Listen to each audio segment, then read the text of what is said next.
My name is Vrith Solon and I am a senior xenobiologist aboard the Galactic Consortium research vessel Undying Curiosity. I have spent 43 years of my life studying species across 9 star systems.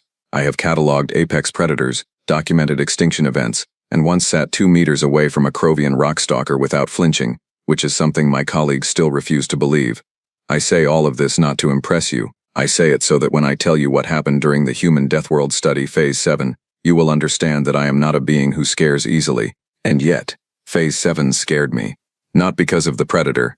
No. The predator was the least terrifying thing in that entire operation. It was the humans. It is always the humans.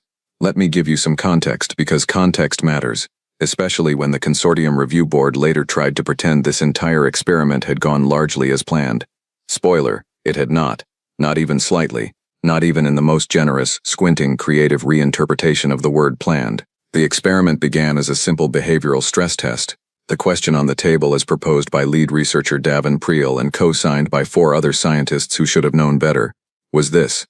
How do humans respond to the introduction of a known apex predator in a controlled semi-natural environment? Simple, elegant, completely reasonable. On paper, the apex predator in question was a juvenile Thovrak, specifically a cub of approximately 14 months in biological age.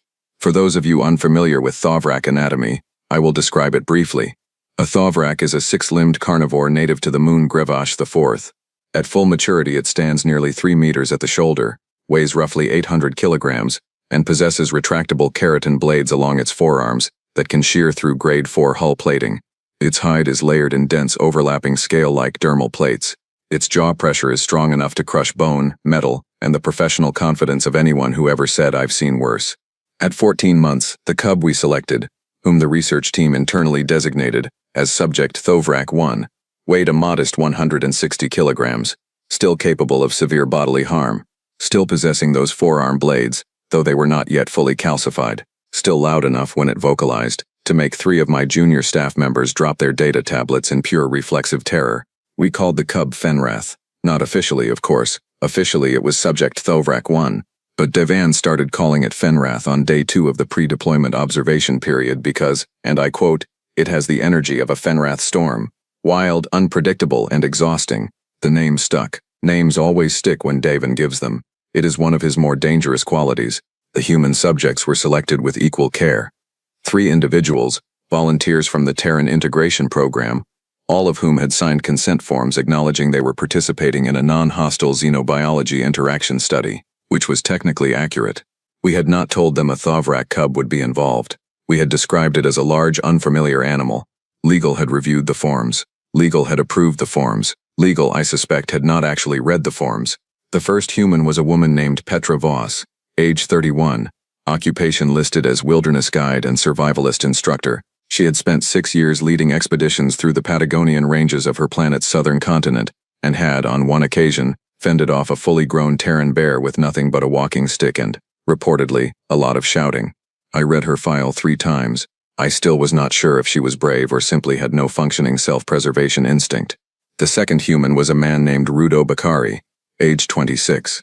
He was a veterinary researcher who specialized in large animal behavior. His file noted that he had extensive hands-on experience with megafauna rehabilitation, which on Earth apparently means he had personally handled animals that could kill him, repeatedly as part of his job voluntarily. He had also apparently once convinced a panicking adult elephant to calm down by sitting on the ground near it and humming. I filed that detail away under humans are inexplicable and moved on. The third was a young woman named Suki Orlan, age 22. She was a student enrolled in an interspecies biology program.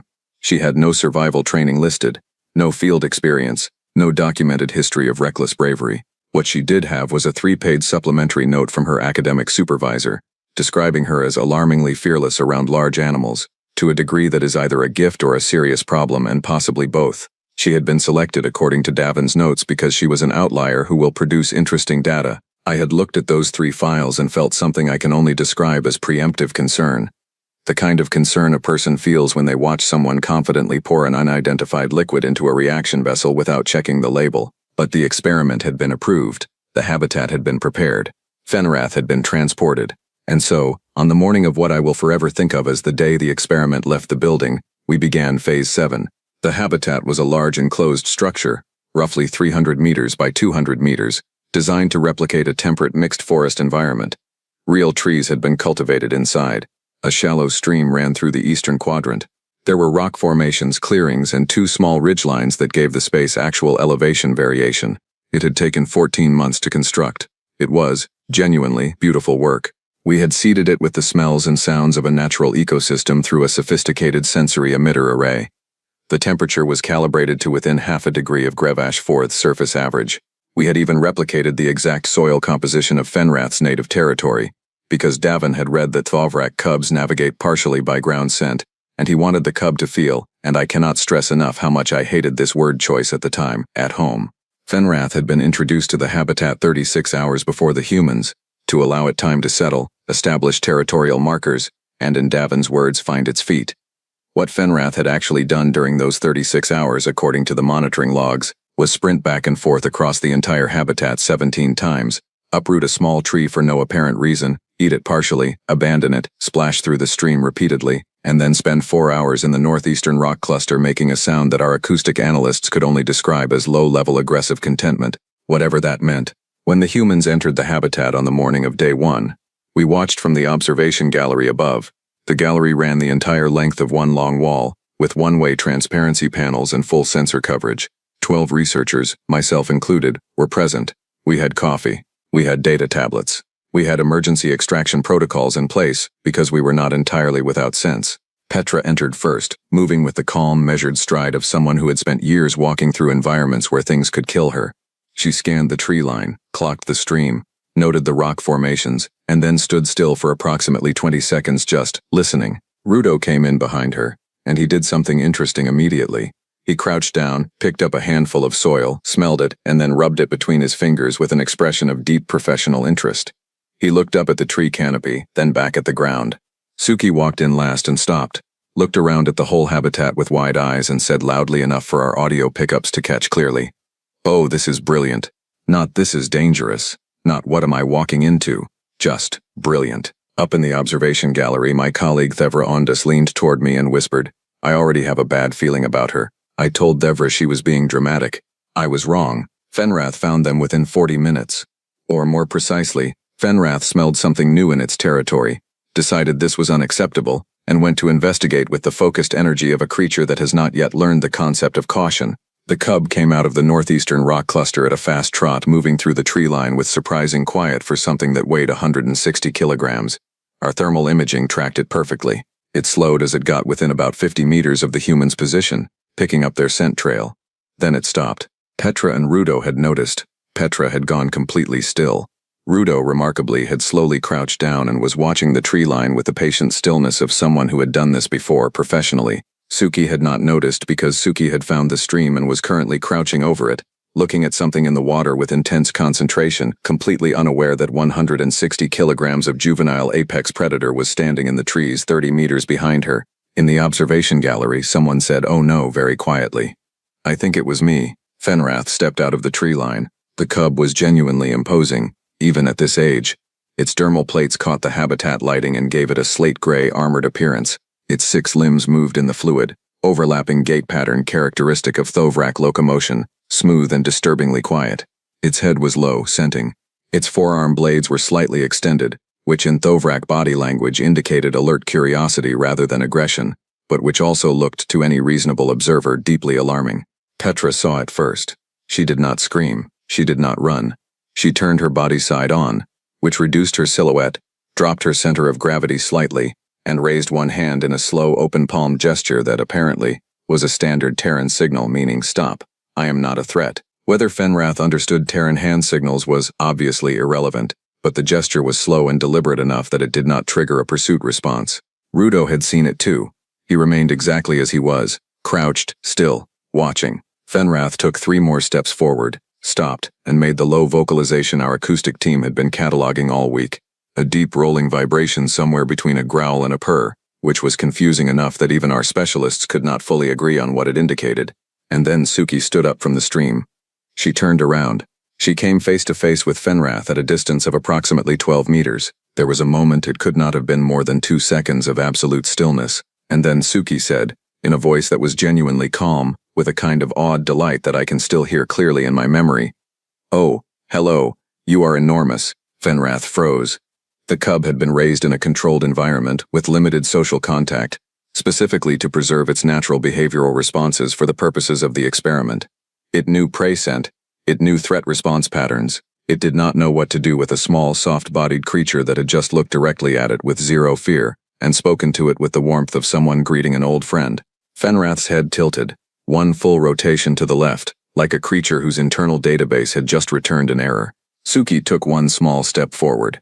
Every single person in the observation gallery made a sound, a collective intake of breath that Tevra later described as the noise 12 scientists make when they realize simultaneously that they have made a catastrophic error in subject selection.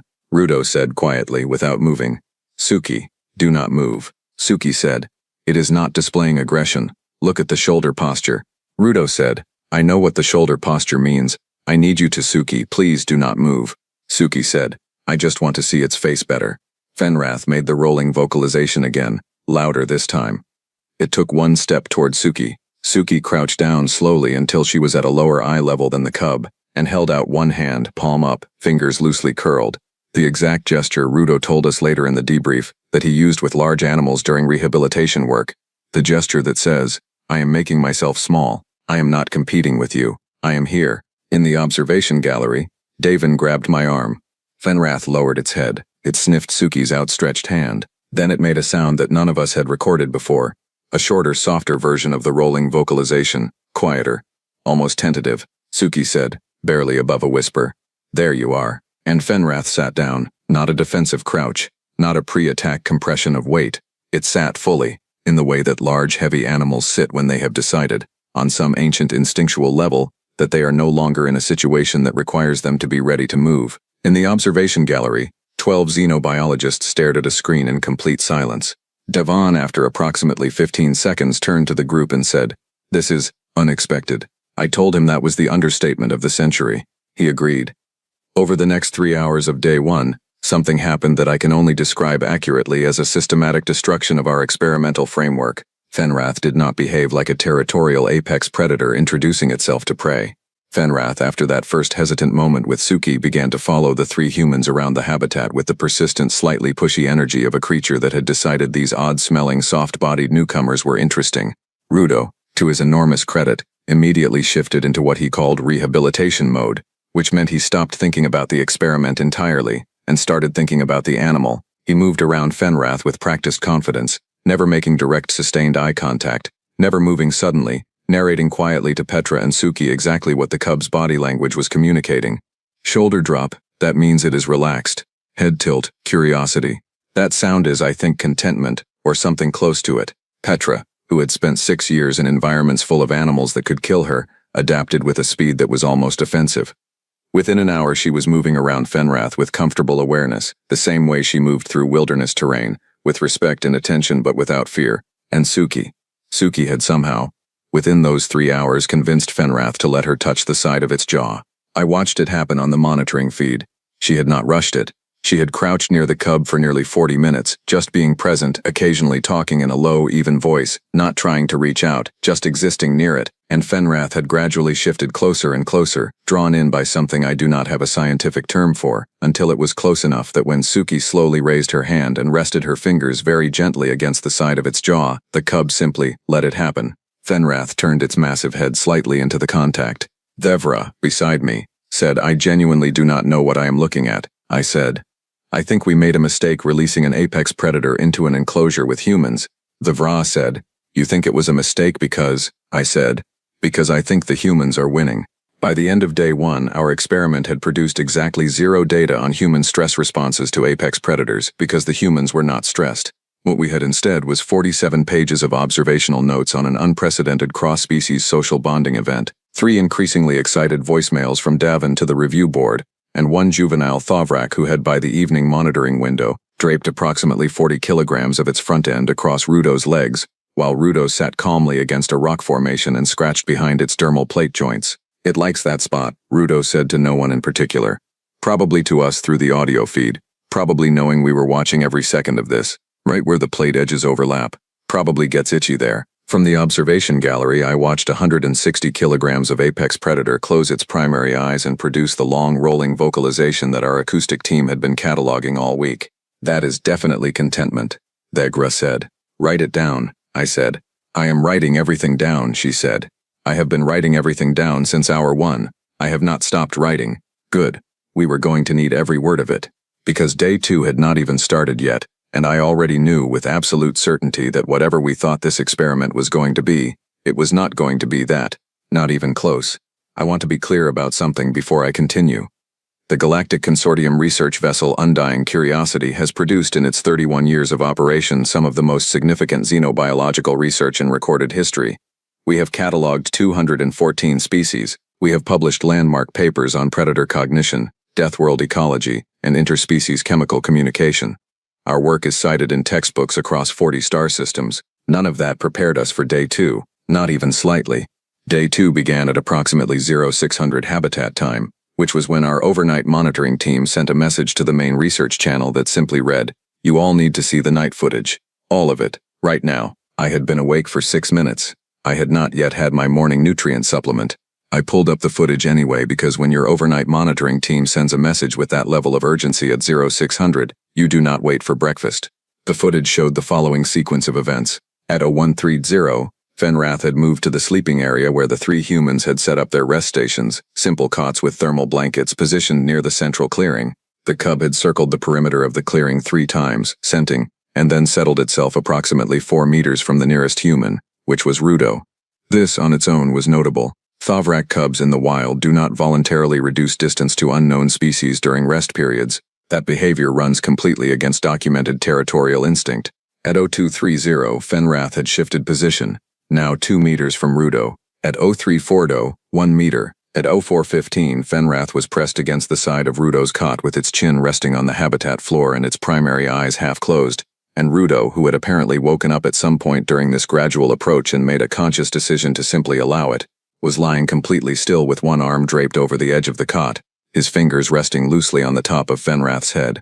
At 0500, Suki had woken up, seen this scene, and rather than responding with any of the reasonable reactions available to her, had silently moved her own cot 3 meters closer to Fenrath and gone back to sleep. When I showed this footage to Davin at 062 day, he watched the whole thing without speaking. Then he rewound it, watched it again, set down his supplement cup, picked it up again, set it down. "The cub sought proximity," he said finally. "Yes," I said, "during a rest period. Yes, with creatures it had known for less than 12 hours. Correct." Devan was quiet for another moment. Then he said, "Vreth, I think we may have introduced a severely under-socialized apex predator to the only species in the known galaxy that it finds emotionally legible." I stared at him. He said, "Write that down." I wrote it down. The humans woke up at 0700. Petra first, then Rudo, then Suki.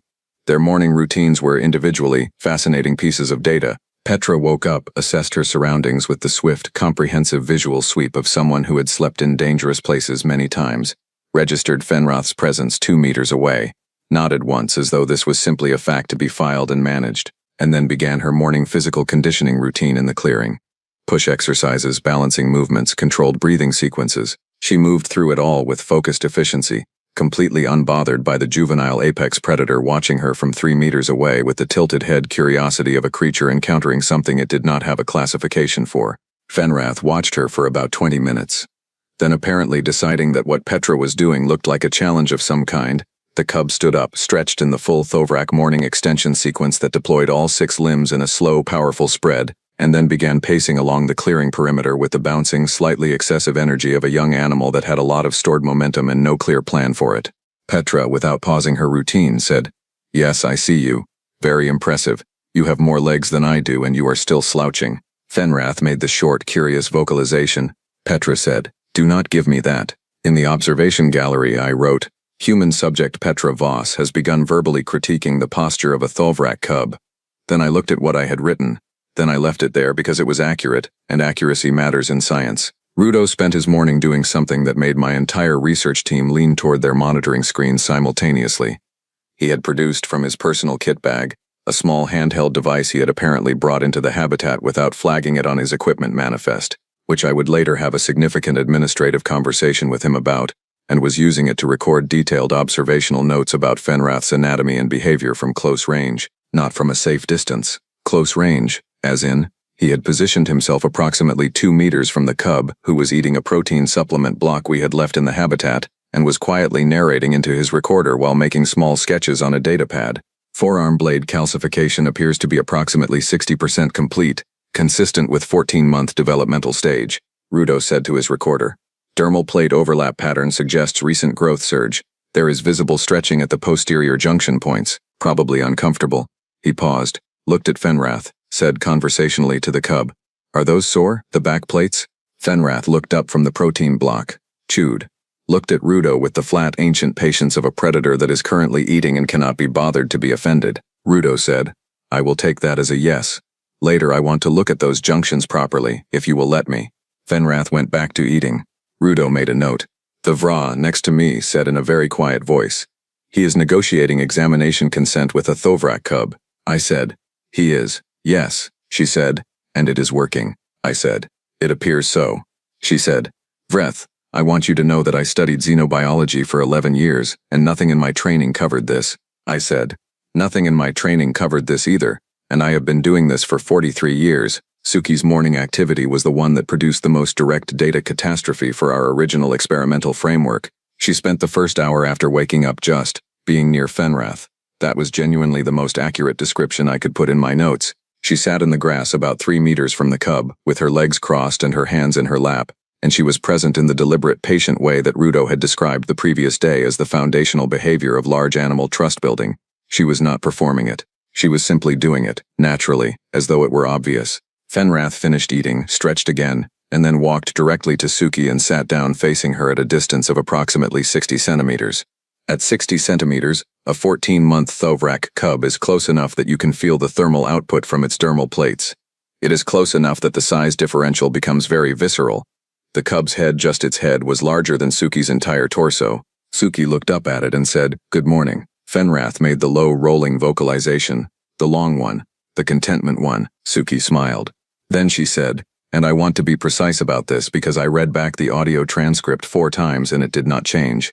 I think you were lonely, before us. I think they kept you too isolated, and you did not know what to do with that." Fenrath's head dropped slightly. Suki reached up slowly and placed her hand on the cub's jaw again. The same spot as the day before. In the observation gallery, Davin said, "She is correct." Everyone looked at him. He said, "Thovrak cubs in the wild have extensive social contact with their maternal unit and sibling groups for the first 18 months of development. Fenrath was isolated for controlled study purposes from month 3. He paused. "We created an attachment-deficient predator and then released it to the only beings in this habitat who instinctively responded to it with warmth instead of fear." The observation gallery was very quiet.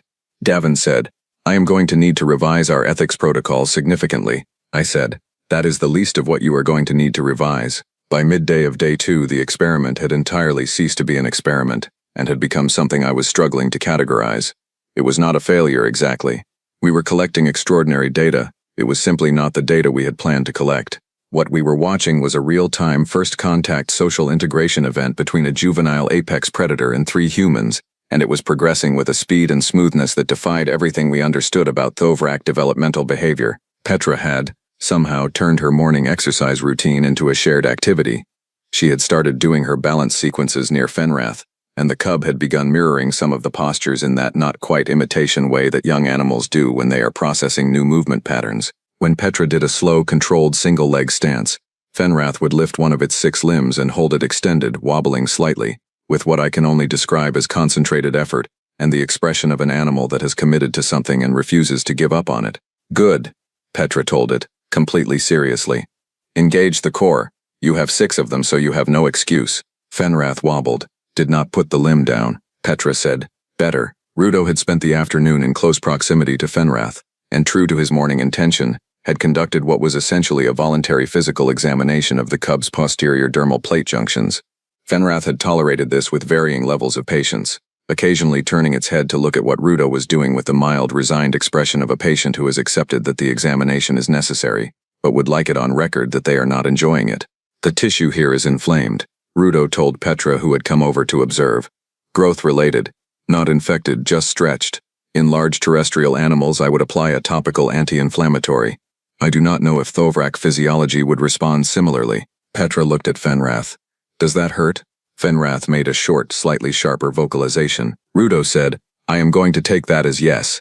He sat back. I can put in a request to the team watching us, whoever they are, and here he looked directly up at where he had clearly deduced one of our observation panels was located, which caused 3 researchers near me to physically step backward in unison, for an appropriate topical compound. If they are doing their jobs, they will understand what I am asking for and why. There was a pause in the observation gallery. Davin looked at me. I looked at Davin. Davin said, Get him the compound, I said.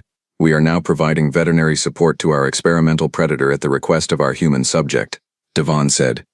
Yes, I said. Our experimental framework is completely gone. Davin said. Yes, Vreth, it is. Get him the compound. We delivered the compound through the habitat supply hatch at 1400.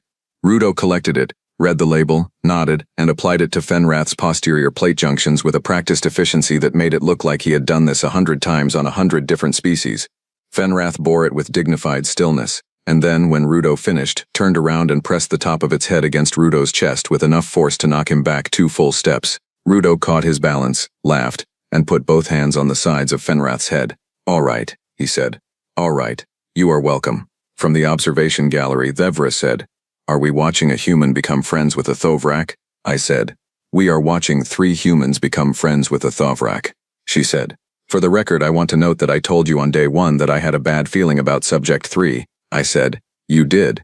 She said, I was wrong about what kind of bad feeling it should have been. The afternoon of day 2 produced the single most commented upon piece of footage in the entire Phase 7 archive, and the archive is substantial.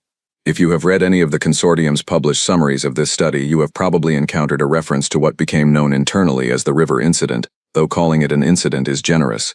It was more of an event, a happening, a moment that several of my colleagues in their published responses to the Phase 7 report described using words like unprecedented and paradigm-shifting, and in one case deeply funny, in a way that undermines the seriousness of the research. That last reviewer was not wrong. It began when Suki decided to go swimming. The habitat stream, in its eastern section, widened into a pool approximately 8 meters across and 1.5 meters at its deepest point. The water temperature was calibrated to a comfortable Terran range warmth. Suki had apparently noticed this pool on day 1 and had been thinking about it since, because on day 2 afternoon she walked to the eastern quadrant, removed her outer clothing layer with the complete unself-consciousness of someone who grew up around water, and walked into the pool. Fenrath followed her to the water's edge. The cub stopped at the bank, looked at the water, looked at Suki, who was now waist-deep and looking back at the cub with an expression of open invitation. Thorvrak, for reference, are not water-averse. They swim competently when necessary. They do not, however, choose recreational water contact. There is no documented case of a Thorvrak entering water for any purpose other than crossing or pursuit. Suki splashed water toward the bank with one hand. Fenrath flinched back, then looked at the water, then looked at Suki. Suki said, Come on. Fenrath made a sound that I can only describe, and I am aware this is not rigorous scientific language as deeply uncertain. Suki said, I am not going to make you, but it is very nice. Fenrath took 1 step toward the water, stopped, looked at the water with the focused, weighing attention of a creature running a very serious internal calculation. Then it walked into the pool. All 6 limbs, full body immersion up to the shoulder plates, right into the pool. The sound it made when the water hit its inflamed posterior plate junctions was a short, explosive vocalization that our acoustic team classified as surprise discomfort, but which Rudo, watching from the bank, immediately identified as the sharp intake equivalent of a creature going, Oh, that is cold, wait, no, that is actually good. Suki laughed, out loud, fully, with genuine delight. Fenrath turned its massive head toward the sound, and then the cub moved through the water toward her, not charging, not pursuing, but moving with the specific curious energy of a creature that has decided it wants to be where that sound is coming from. Suki held her ground as 160 kilograms of juvenile apex predator waded toward her and stopped approximately 1 meter away, water streaming off its dermal plates, primary and secondary eyes all focused on her with an expression of complete bewildered fascination. She reached out and put her hand on its jaw. Fenrath made the long, rolling vocalization, the contentment one. In the observation gallery, nobody said anything for a very long time. It was Devon who finally spoke, and what he said, I recorded it word for word because I knew immediately that it was going to end up in every paper we wrote about this study. The human did not civilize the predator. The predator was always capable of this, We just never gave it anyone worth being civil with. The formal experiment concluded at the end of day 3. The review board had initially approved a 5-day observation window, but by the end of day 2 it had become clear that continuing under the original experimental framework was no longer scientifically valid. We were not observing a stress response study anymore. We were observing something else entirely, and that something else deserved its own research design, its own ethics review, its own protocols. The debrief with the 3 humans was one of the more remarkable professional conversations I have had in 43 years of research. Petra, Rudo, and Suki sat across from Davin and me in the post-habitat assessment room, and they were, all 3 of them, completely calm. No elevated stress indicators, no signs of residual fear response, nothing. Davin asked them how they would describe their experience. Petra said, educational, for both parties. Rudo said, I would like access to the full physiological data you collected on the cub. The plate junction inflammation needs ongoing monitoring, and I have some ideas about dietary adjustments that might support the growth phase. Suki said, can we go back? I want to see how Fenrath is doing. I want to know if they, and here she paused and corrected herself with a firmness that suggested she had already made a decision about how she was going to refer to the cub going forward, if they are all right. Devon looked at me. I looked at Davin. He said, that is something we would need to discuss with the review board. Suki said, I am going to take that as a yes until told otherwise. She was not wrong to do so. The consortium review board received our Phase 7 preliminary report 14 days later. The report was, as I had warned Davin it would be, somewhat difficult to present without extensive contextual framing. We had gone in to study how humans respond to apex predators. What we had documented instead was a 3-day sequence in which 3 humans had, through a combination of professional expertise, instinctive warmth, and what I can only call complete absence of appropriate terror, turned a developmentally isolated juvenile Thovrak into something that flinched when Suki left the habitat and pressed its head against the door panel for 40 minutes after she was gone. The board had questions, many questions. The most repeated question, asked in various forms across a 2-hour review session, was essentially, how? How had the humans moved so fast? How had Fenrath responded so readily? How had 3 individuals with no specific Thovrak training produced in 72 hours a cross-species social bond that our own team of specialists had not considered a realistic outcome? Davin answered every version of this question the same way. He said, they were not afraid, and Fenrath had never encountered anything that was not afraid of it. The absence of fear combined with the presence of genuine interest produced something we did not have a model for. We do now, I added, because I felt it needed to be said directly. We also owe the cub a significant debt. We isolated it under conditions that were, in retrospect, insufficient for its social development. The humans identified that within hours. We had not identified it in 14 months of pre-deployment observation. The room was quiet after that. Fenrath was not returned to Grevash IV. That had been the original plan, a controlled reintroduction after the study concluded, but Rudo's ongoing assessment of the cub's developmental trajectory indicated that an animal which had formed primary social bonds with non-Thovrak beings, during a critical developmental window, would face significant challenges integrating into a wild Thovrak community. The reintroduction plan was suspended pending further research. Pending further research, Fenrath remained in the habitat. And pending further research, Rudo, Petra, and Suki were granted continued access for what the official documentation described as ongoing cross-species social development observation. What the official documentation did not capture, because official documentation rarely captures the things that actually matter, was the morning 3 weeks after the formal study ended when I came into the observation gallery early, before the rest of the team, and found the monitoring feed showing Fenrath asleep in the central clearing with Suki's cot pulled up alongside, Suki herself asleep with one hand resting on the cub's shoulder plate, and Rudo sitting awake nearby making notes, and Petra doing her morning balance routine in the eastern corner while Fenrath's tail, even in sleep, traced slow arcs across the grass in the direction of the movement. I stood there for a while, just watching it. Then I wrote in my personal log, we released a predator to test humans. The test result was not what we designed it to measure. The test result was this. When the rest of the galaxy looks at a creature and sees danger, humans look at the same creature and ask, quietly, with open hands, what it needs. I closed my log.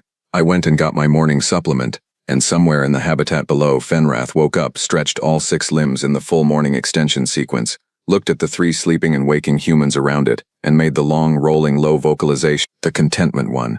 We had that one documented perfectly by now. Would you have stayed calm or run? Let me know. Will you like and subscribe for more? And I will see you in the next one.